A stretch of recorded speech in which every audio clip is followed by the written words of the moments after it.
Hello friends, ओम श्री गणेशाय नमः। ओम नमः शिवाय। आप सभी का स्वागत है आपके अपने यूट्यूब चैनल पर।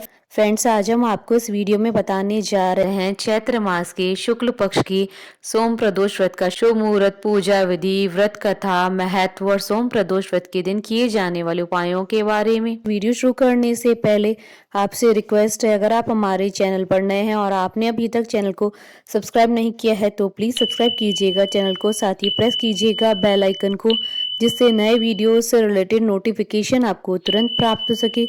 और वीडियो पसंद आने पर वीडियो को लाइक और शेयर जरूर कीजिएगा ताकि सभी भक्तों को इस वीडियो का लाभ प्राप्त हो सके। और कमेंट बॉक्स में ओम नमः शिवाय जरूर लिखिएगा। हर महीने के कृष्ण पक्ष और शुक्ल पक्ष की त्रयोदशी को प्रदोष व्रत मनाया जाता है। इस दिन भगवान भोलेनाथ और माता पार्वती जी की पूजा अर्चना की जाती है। सप्ताह के 7 दिन को पड़ने वाले प्रदोष व्रत को उस दिन के नाम से पुकारा जाता है। साल 2023 में चैत्र मास की शुक्ल पक्ष की त्रयोदशी तिथि 3 अप्रैल 2023 सोमवार के दिन है।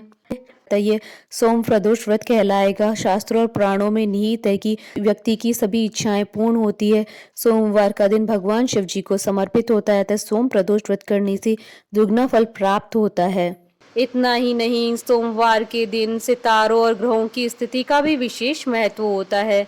हिंदू मान्यताओं के अनुसार जो लोग इस दिन भगवान शिव की पूजा करते हैं और दिन भर उपवास रखते हैं, उन्हें स्वास्थ्य, धन, समृद्धि, शांतिपूर्ण जीवन का आशीर्वाद मिलता है। साथ ही जो लोग ग्रहों के अशुभ प्रभाव से पीड़ित है, उन्हें भी राहत मिलती है। सोम प्रदोष व्रत करने से योग्य वर वधु की प्राप्ति होती है। सोम प्रदोष व्रत के दिन सोम प्रदोष व्रत की कथा पढ़ने और सुनने से अक्षय पुण्य की प्राप्ति होती है। शास्त्रों के अनुसार सूत जी ने 88,000 ऋषियों को एक कथा के दौरान बताया था कि सोम प्रदोष व्रत से भगवान शिव और माता पार्वती प्रसन्न होते हैं और व्रती के समस्त मनोरथ पूर्ण हो जाते हैं। पुराणों के अनुसार भगवान शंकर ने त्रयोदशी तिथि के दिन ही समुद्र मंथन से निकले हुए विष को पिया था। जिस समय महादेव विष को ग्रहण कर रहे थे, उस समय प्रदोष काल था। सभी देवताओं ने प्रदोष काल में महादेव की स्तुति की। महादेव ने देवताओं की स्तुति से प्रसन्न होकर तांडव भी किया। तभी से त्रयोदशी तिथि को प्रदोष काल में महादेव जी के पूजन करने की परंपरा चली आ रही है। फ्रेंड्स, अब आइए जानते हैं सोम प्रदोष व्रत के शुभ मुहूर्त के बारे में। हिंदू पंचांग के अनुसार इस बार प्रदोष व्रत 3 अप्रैल 2023 सोमवार के दिन है। चैत्र शुक्ल त्रयोदशी तिथि प्रारंभ होगी 3 अप्रैल 2023 को सुबह 6:24 पर और चैत्र शुक्ल त्रयोदशी तिथि का समापन होगा 4 अप्रैल 2023 को सुबह 8:05 पर। प्रदोष काल पूजन का समय रहेगा 3 अप्रैल 2023 को शाम 6:45 से रात्रि 9:03 तक। कुल अवधि 2 घंटे 18 मिनट है। फ्रेंड्स, अब आइए जानते हैं सोम प्रदोष व्रत के नियमों के बारे में। इस दिन भगवान सूर्य को अर्घ्य दें, व्रत का पालन करते हुए ब्रह्मचर्य बनाए रखें, ध्यान करें और अपने आंतरिक स्वर से जुड़े रहें। ओम नमः शिवाय का दिन भर जाप करते रहें। व्रत के दौरान आप केवल फल, दूध, कुट्टू, साबूदाना, सिंगाड़ा आदि का सेवन कर सकते हैं। शराब और तंबाकू के सेवन से बचें। प्याज, लहसुन, चावल, गेहूं और मांसाहारी भोजन के सेवन से भी इस दिन बचना चाहिए। फ्रेंड्स, अब आइए जानते हैं सोम प्रदोष व्रत पर भगवान शंकर की आराधना करने की पूजा विधि के बारे में।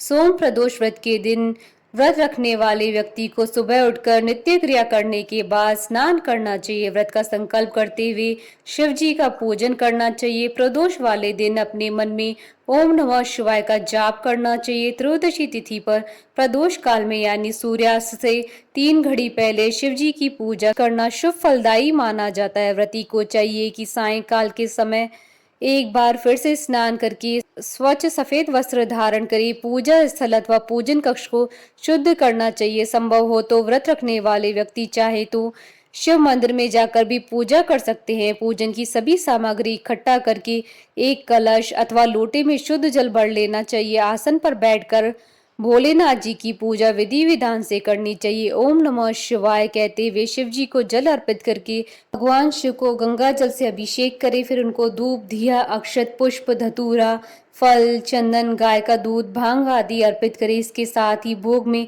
मौसमी फल व सफेद मिठाई आदि का भोग लगाएं। इसके अलावा यदि भोग में ये चीजें घर में मौजूद न हो तो भगवान शिव को रेवड़ी, चिरौंजी और मिश्री का भी भोग लगाया जा सकता है। फिर शिव चालीसा का पाठ करने के बाद फिर दोनों हाथ जोड़कर शिव जी का ध्यान करते हुए शंकर भगवान से सारे कष्टों को दूर कर सुख समृद्धि प्रदान करने की मनोकामना करनी चाहिए। ध्यान करने के बाद सोम प्रदोष व्रत की कथा सुननी चाहिए। कथा पूरी होने के बाद भगवान शंकर जी की आरती करनी चाहिए और उसके बाद प्रसाद परिजनों में बांट दे। साथ ही थोड़ा प्रसाद और दान दक्षिणा ब्राह्मण के लिए निकाल ले। फिर ब्राह्मण को दान देने के बाद व्रत का पारण करें। प्रदोष का व्रत वैसे तो निराहार रखना चाहिए, किंतु इस व्रत में फलाहार भी किया जा सकता है। प्रदोष व्रत में नमक का प्रयोग वर्जित होता है। भोजन में केवल मीठी सामग्रियों का ही प्रयोग करें। फ्रेंड्स, अब आइए जानते हैं सोम प्रदोष व्रत के दिन किए जाने वाले उपायों के बारे में। वास्तु दोष से उत्पन्न दोषों को दूर करने के लिए सोम प्रदोष व्रत के दिन घर में तुलसीदास द्वारा रचित श्री रुद्राष्टकम का पाठ करना चाहिए। इसके अलावा घर से नकारात्मक शक्तियों को दूर करने के लिए शिवलिंग का अभिषेक करने के बाद जल को ओम नमः शिवाय का जाप करते हुए पूरे घर में छिड़काव करना चाहिए। इससे घर में सकारात्मक ऊर्जा बनी रहती है। पैसों की परेशानी को दूर करने के लिए घर में पूर्व या उत्तर पश्चिम दिशा में बेल का पेड़ लगाएं। इस पेड़ में रोजाना पानी दें और सुबह शाम घी का दीपक जलाएं। ध्यान रहे कि पेड़ के आसपास कोई भी गंदगी न हो। घर की सुख शांति और रोगों को दूर करने के लिए घर के उत्तर पूर्व दिशा और ब्रह्म स्थान में रुद्राभिषेक करने से शुभ परिणाम मिलते हैं। सोम प्रदोष व्रत के दिन जल में केसर मिलाकर शिवलिंग पर चढ़ाने से विवाह संबंधी समस्याएं समाप्त हो जाती हैं। सोम प्रदोष व्रत के दिन पानी में दूध और काले तिल मिलाकर शिवलिंग पर चढ़ाना बेहद फलदायी माना जाता है। मान्यता है कि ऐसा करने से बीमारियों के कारण पैदा हो रही परेशानियां समाप्त हो जाती हैं। यदि आप बहुत जल्दी सफलता पाना चाहते हैं तो इस दिन घर के मंदिर में स्थापित पारद से बने छोटे से शिवलिंग की पूजा करें। फ्रेंड्स, अब आइए आरंभ करें सोम प्रदोष व्रत की कथा। सोम प्रदोष व्रत की पौराणिक व्रत कथा के अनुसार एक नगर में एक ब्राह्मणी रहती थी।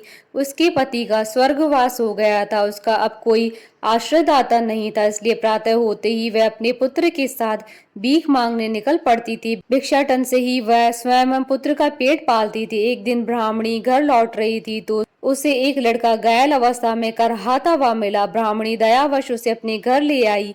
वह लड़का विदर्भ का राजकुमार था। शत्रु सैनिकों ने उसके राज्य पर आक्रमण करके उसके पिता को बंदी बना लिया था और राज्य पर नियंत्रण कर लिया था, इसलिए वह मारा मारा फिर रहा था। राजकुमार ब्राह्मण पुत्र के साथ ब्राह्मणी के घर रहने लगा। एक दिन अंशुमति नामक एक गंधर्व कन्या ने राजकुमार को देखा। वह उस पर मोहित हो गई। अगले दिन अंशुमति अपने माता पिता को राजकुमार से मिलाने लाई।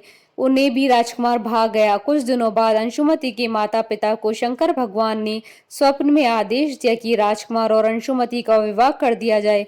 उन्होंने वैसा ही किया। ब्राह्मणी प्रदोष व्रत करती थी। उसके व्रत के प्रभाव से और गंधर्व राज की सेना की सहायता से राजकुमार ने विदर्भ से शत्रुओं को खदेड़ दिया और पिता के राज्य को पुनः प्राप्त कर आनंद पूर्वक रहने लगा। राजकुमार ने ब्राह्मण पुत्र को अपना प्रधानमंत्री बनाया। ब्राह्मणी के प्रदोष व्रत के महात्म से जैसे राजकुमार और ब्राह्मण पुत्र की दिन फेरे, वैसे ही शंकर भगवान अपने दूसरे भक्तों के भी दिन फेरते हैं। अतः सोम प्रदोष व्रत करने वाले सभी भक्तों को यह कथा पढ़नी या सुननी चाहिए। बोलिए भगवान शंकर की जय। हमारे साथ इस वीडियो में अंत तक बने रहने के लिए आपका धन्यवाद। ओम श्री गणेशाय नमः। ओम नमः शिवाय।